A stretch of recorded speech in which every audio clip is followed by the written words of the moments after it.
Leiamos juntos o primeiro diapositivo, que é o texto de hoje, Hebreus capítulo 13, versículos 5 e 6.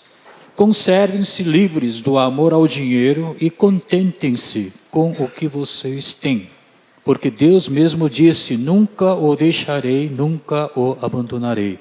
Podemos, pois, dizer com confiança, o Senhor é o meu ajudador, não temerei o que me podem fazer os homens. A Bíblia fala para que a gente não ame a dinheiro, não ame o dinheiro. Nunca falou para não ganhar dinheiro ou não gastar dinheiro. A Bíblia fala claramente que não é para a gente amar ao dinheiro, que nós não sejamos dominados pelo amor ao dinheiro. Não dinheiro propriamente dito, que é um instrumento que nós precisamos para se viver aqui na terra. Mas não se apaixonar pelo dinheiro, não amar ao dinheiro, porque uma vez que você cai nessa cilada, você cega seus olhos, né? O dinheiro cega seus olhos e você não consegue se livrar dessa cilada, né? Dessa armadilha tão facilmente. Você acaba indo até o fim e seu fim não é nada bom, não é nada alegre. Da mesma forma que quando você ama alguém, e esse amor é proibido, quer dizer, você ama alguém que você não deveria amar, isso pode acabar com sua vida, pode acabar com seu casamento, com a felicidade da sua família. Da mesma forma, quando você ama dinheiro, isso pode trazer um fim trágico à sua vida, porque dinheiro não é alvo, não é objeto do nosso amor. Dinheiro não merece nosso amor. Eu faço uma pergunta, você gosta de dinheiro? Claro que gosta. Tem alguém que não gosta de dinheiro aqui? Eu também gosto muito de dinheiro. Mas gostar do dinheiro e amar ao dinheiro são duas coisas diferentes. Por que a Bíblia fala para não amar ao dinheiro? Alguém tem resposta? Por que a Bíblia preconiza de maneira tão terminante que para a gente não amar dinheiro? Bom, resposta está registrada na própria Bíblia. Primeira carta a Timóteo, capítulo 6. Leiamos juntos então.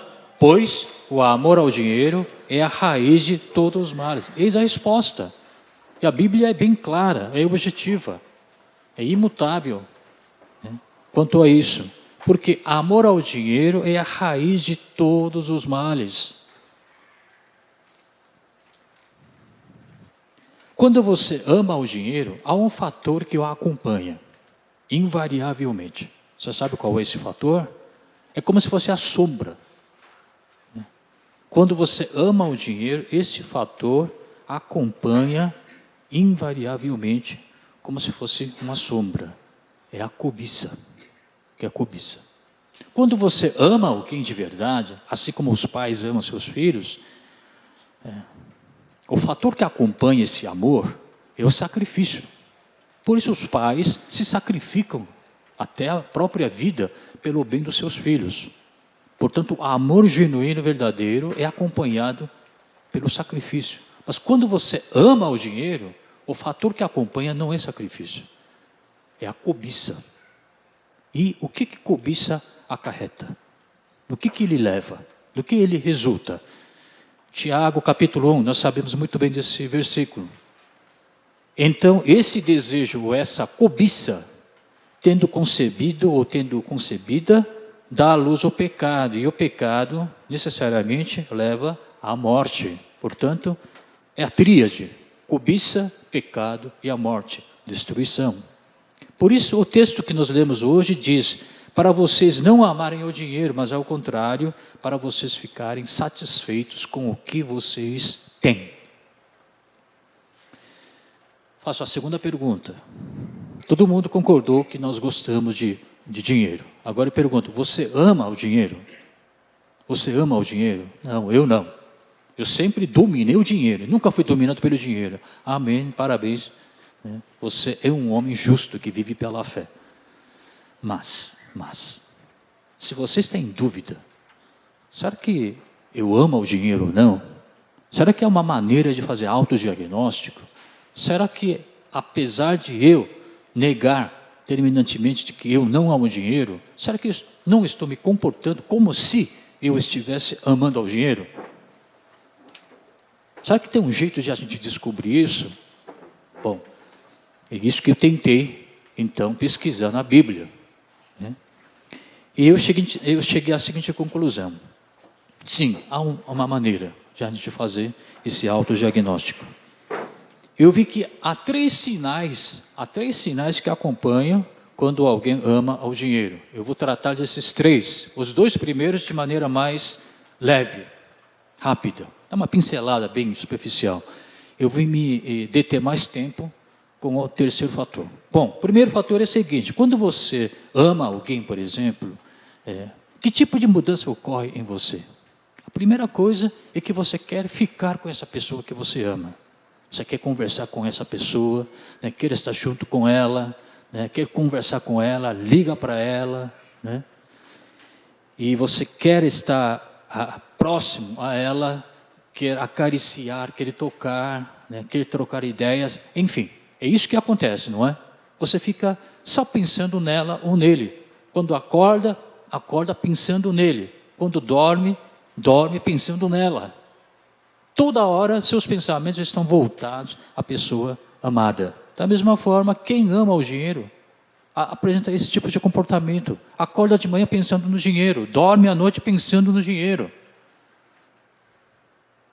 Quer ficar sempre próximo do dinheiro, quer tocá-lo, quer vê-lo, quer mantê-lo perto de você. Quem ama a Deus, vive meditando a palavra do Senhor. Abre e fecha a Bíblia toda hora. Mas quem ama o dinheiro, o que faz? Abre a porta e fecha toda hora. Da Bíblia? Não. Do seu cofre. Abre, tira, conta. Você já sabe quanto que você tem. Mesmo assim você faz questão, porque aquilo dá prazer para você. Cheira, como é gostoso, cheira o dinheiro. Dobra, depois estica. Bota de novo, depois abre, tira de novo. Se você comprou algumas ações, num dia só você já entra não sei quantas vezes no computador para saber se subiu ou não, como é que está o movimento. Se você tem dinheiro guardado na conta bancária, você ficar acessando toda hora para saber quanto que entrou, quanto que saiu, quanto que sobrou. O comportamento de quem ama o dinheiro, não porque é economista ou profissionalmente você é obrigado a fazer isso, mas quem ama o dinheiro tem esse tipo de comportamento. Constantemente quer estar perto daquele que você ama. Segundo sinal é monopolizar. Não é isso que acontece quando você ama alguém de verdade? Você quer monopolizar a atenção dessa pessoa. É meu homem, é minha mulher, é meu amado e minha amada. Eu não vou dividir ela ou ele com ninguém. Da mesma forma, se você ama o dinheiro, uma vez que caiu em suas mãos, não vai embora. Você não compartilha com ninguém, porque é seu dinheiro. A Bíblia fala para amar ao próximo, mas que próximo? Esse dinheiro é meu. Não gasta, acumula riquezas. Não gasta para os outros, às vezes nem gasta para ele mesmo. Bom, duro, né? Não importa a quantidade, talvez não seja necessário, assim, muito dinheiro para viver aqui na terra com certo conforto, mas não importa a quantidade, não importa se há necessidade ou não, a pessoa quer monopolizar aquele que ele ama, que é o dinheiro. E o terceiro fator, é sobre esse fator que nós vamos tentar estudar com mais detalhe. O terceiro fator é o seguinte: quando você ama alguém, você quer satisfazer o desejo dessa pessoa, não é isso mesmo? Se você ama realmente alguma mulher, alguma moça, né, você procura saber o que essa moça gosta de fazer, gosta de ter, ou gosta de comer, gosta de ir, né? Quais são os seus desejos, porque a alegria da sua mulher amada volta para você como sua alegria também. Então você quer satisfazer todos os desejos dele ou dela. Aí eu pergunto para você, do que dinheiro gosta? Quando é que o dinheiro fica alegre e contente e satisfeito e feliz. Pergunta meio esquisita, né? Mas vamos antropomorfizar o dinheiro, né? Faz de conta que o dinheiro é uma pessoa viva. Aí nós vamos fazer essa pergunta.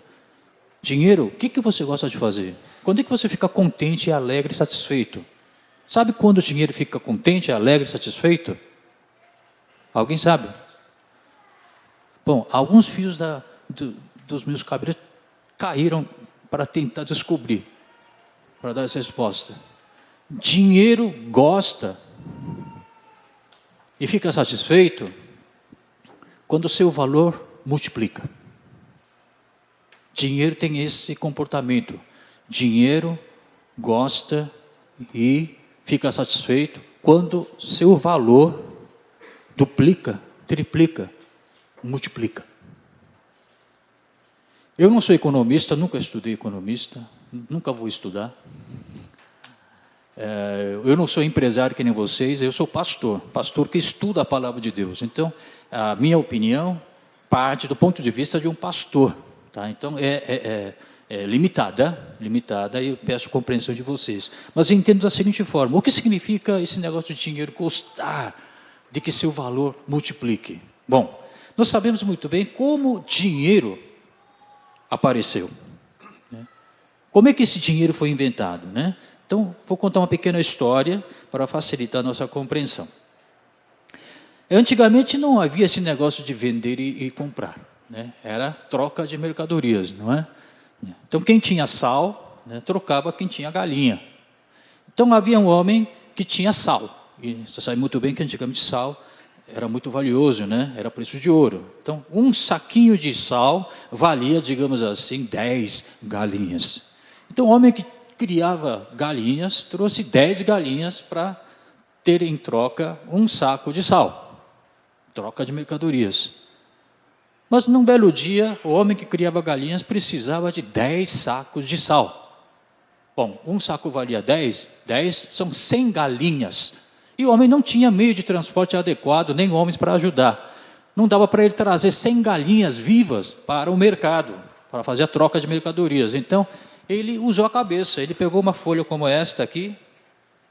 Bom, nessa folha eu vou escrever 100 galinhas, botar meu nome, assinar, carimbar e botar data. Aí entregou para o homem: olha, como eu não pude trazer 100 galinhas vivas aqui, eu vou entregar esse papel. Hora que você me apresentar, qualquer dia, passa a me apresentar esse papel para mim, que eu vou te entregar as 100 galinhas para você. Ok, ele achou razoável a proposta. Concordou com isso, pegou o papelzinho e guardou. Meses depois, então, esse homem foi em busca das suas 100 galinhas. Sozinho não iria conseguir trazer 100. Então, ele juntou alguns amigos deles, carroça, umas coisas, gaiola, sei lá. Aí foi. Só que, por infelicidade, houve uma epidemia naquela região, e a epidemia matou uma boa parte das galinhas que aquele homem tinha. Então, o homem disse o seguinte: olha, me desculpa, mas a situação aqui está péssima, tá? E só sobrou 100 galinhas. Eu falei para você que se você me apresentasse esse papel, eu te entregaria 100 galinhas. Só que se eu entregar 100 que sobraram, eu vou ficar com nada, né? Então, como é que vai ficar a minha situação? Então, vamos fazer o seguinte: porque eu não cumpri a minha promessa, me dê esse papelzinho. Em vez de 100, eu vou colocar 200 galinhas aqui. Tá? E me dê 1 ano. Até a galinha botar ovo, chocar, nascer pintinhos e vai aumentando o número de galinhas. O homem achou razoável. Tá bom, então eu vou voltar daqui a 1 ano com esse papelzinho. Passou-se 1 ano e o homem volta. Agora volta com mais carroças, mais gaiolas e mais homens para ajudar, porque agora vai ter que levar 200 galinhas. Chegou o dia, apresentou: está aqui o papel que você me deu. O homem disse o seguinte: puxa vida, por infelicidade, houve enchente aqui, inundação, e as águas do rio levaram minhas galinhas, e só sobraram 200 galinhas. E agora? Se eu entregar 200 galinhas, todas para você, eu vou ficar com nada. Eu vou falir totalmente. Aí ele disse: me dê esse papel de novo. Como eu não prometi a minha promessa, eu vou fazer o seguinte: riscou 200, colocou 400 galinhas e devolveu. Volta daqui a 1 ano. Bom, o homem achou razoável. E de volta para casa ele chegou à seguinte conclusão: aprendi uma coisa: a desgraça do vizinho traz lucro para mim. Esse mesmo papelzinho que valia no começo 100 galinhas, depois virou 200 galinhas, depois 300, 400 galinhas. Quanto maior a crise que o vizinho vai sofrer, maior será o lucro para mim. Eu começo do mal. E é assim que o círculo vicioso começa. O homem, por sua natureza pecaminosa, começa a manipular as coisas. Ele começa a conspirar de tal forma que o vizinho sofra crises, que haja desgraça na vida deles, que ele vá mal para que eu possa ir bem. Porque ele aprendeu que para multiplicar o valor do dinheiro que eu já tenho, é necessário que o outro perca. Em outras palavras, aquele princípio, para que eu seja cada vez mais rico, o outro precisa ficar cada vez mais pobre. Antigamente, havia essa ideia de acúmulo de riquezas. Quanto mais você trabalhar, mais riqueza você acumula. É o resultado natural do seu trabalho e desempenho. Hoje em dia, não.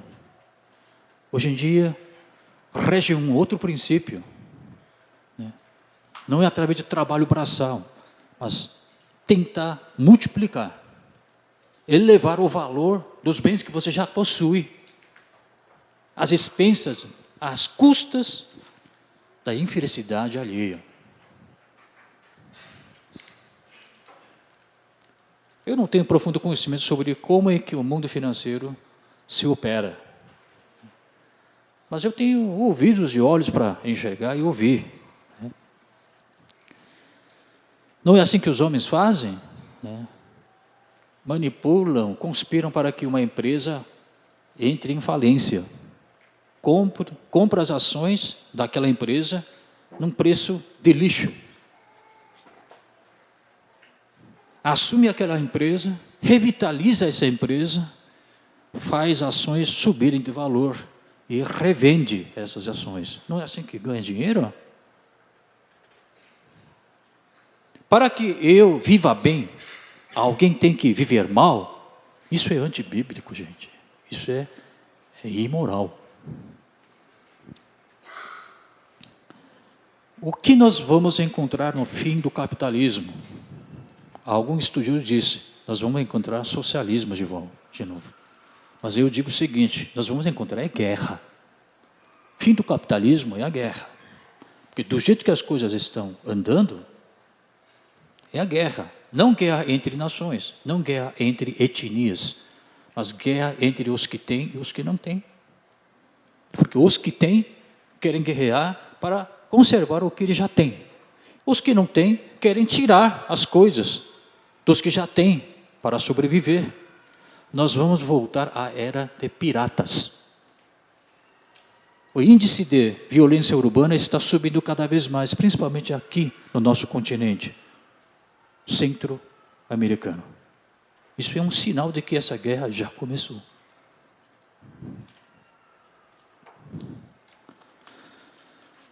Quem ama a Deus procura contentar o coração de Deus. E Hebreus disse claramente que para contentar o coração de Deus você precisa ter fé. Por isso o justo procura viver pela fé. Mas quem ama o dinheiro quer contentar o coração do dinheiro. E o que o coração quer? Multiplicar seu valor. Deus é um Deus que existe por si só. Ele é criador de todo o universo. Ele merece nossa exaltação, nosso louvor, nossa adoração. Mas dinheiro não. Dinheiro é algo artificial que nós inventamos. No entanto, ele também quer crescer, quer se engrandecer, quer ver seu valor multiplicado. Por isso o dinheiro é ídolo. Por isso o amor ao dinheiro é um ato de idolatria.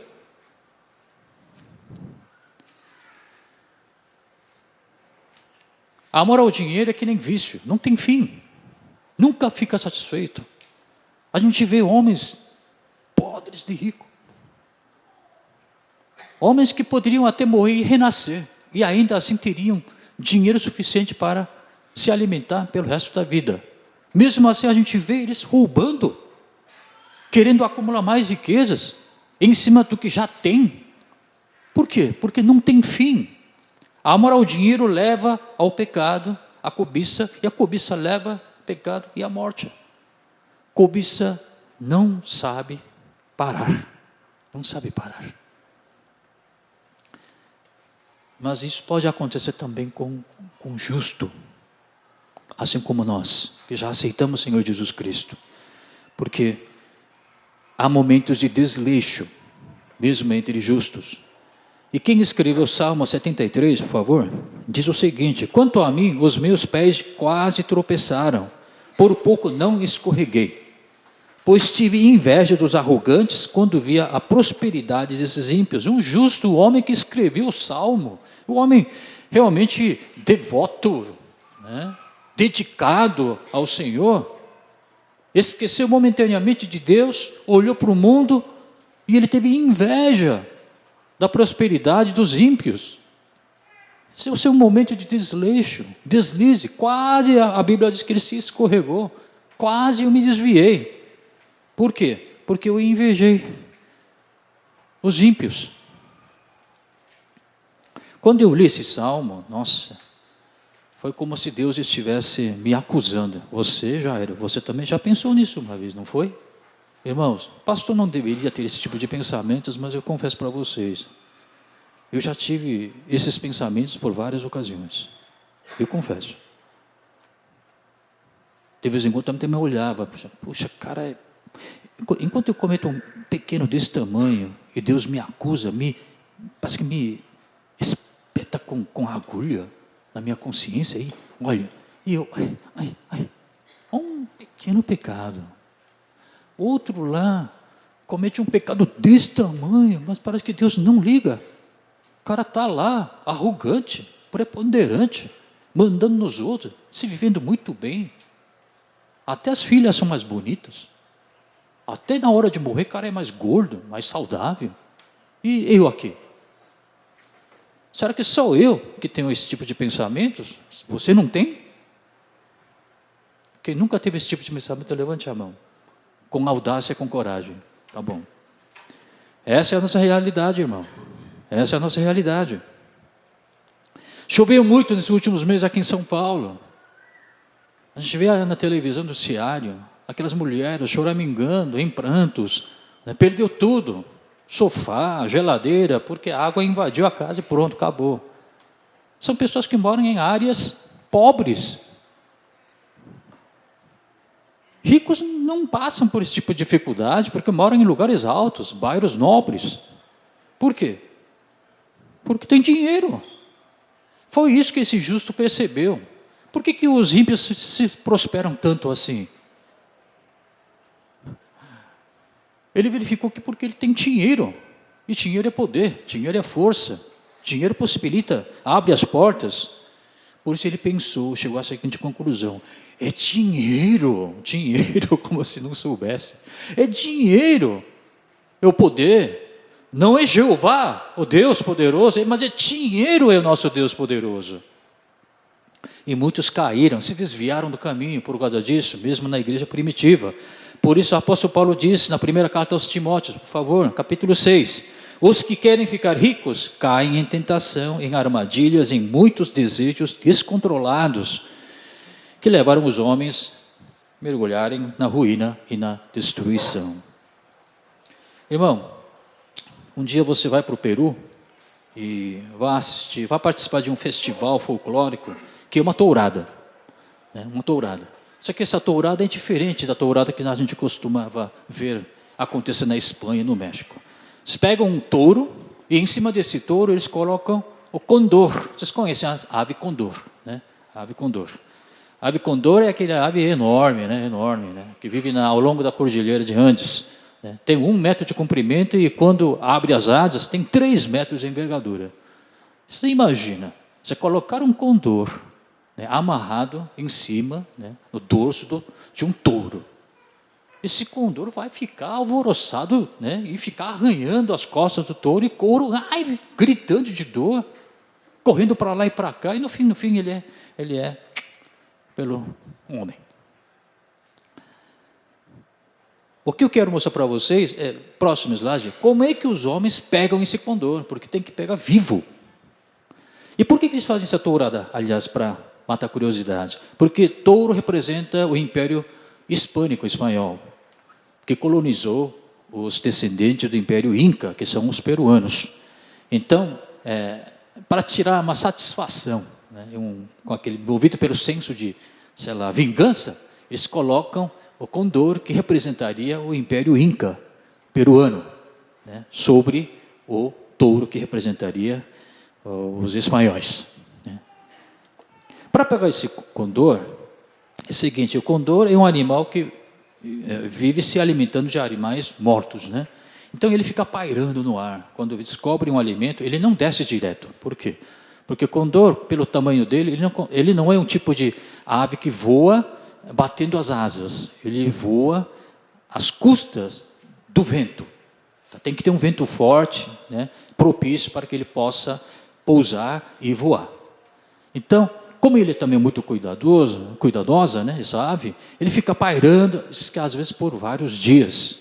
Então, para pegar esse condor vivo, os homens então montam uma tocaia, se escondem lá dentro e ficam espreitando, né?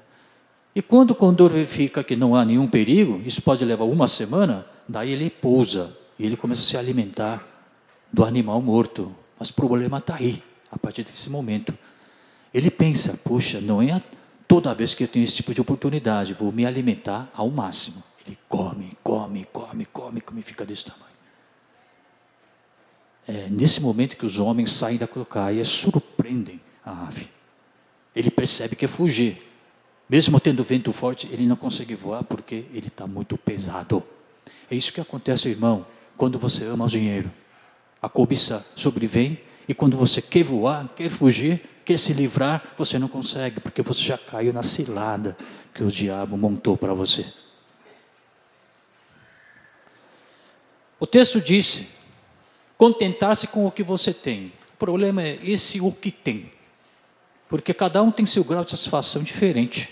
Tem gente que se contenta com apenas 100 reais. Tem gente que só se contenta com 1.000 reais. Então, qual é o critério? Qual é o mínimo necessário para que você possa se sentir satisfeito e contente com o que você tem? Qual é a resposta? Eu não tenho essa resposta. E não é pastor que quem vai dizer: você precisa ter, no mínimo, isso para ficar contente. Mais do que isso é pecado. Não, porque cadê o critério? Cadê o limite? Eu não sei. Mas eu posso dizer uma coisa para vocês, pela minha própria experiência. Eu fiquei diabético e estou tomando medicamentos nesses últimos dias.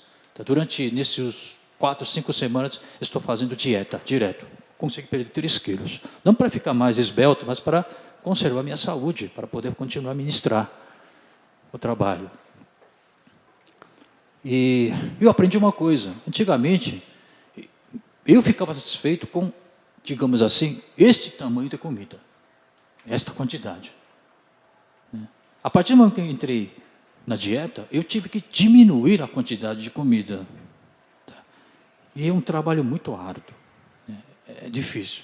Porque a partir do momento que eu diminui a quantidade de comida, meu estômago dizia: não, é pouco, preciso mais.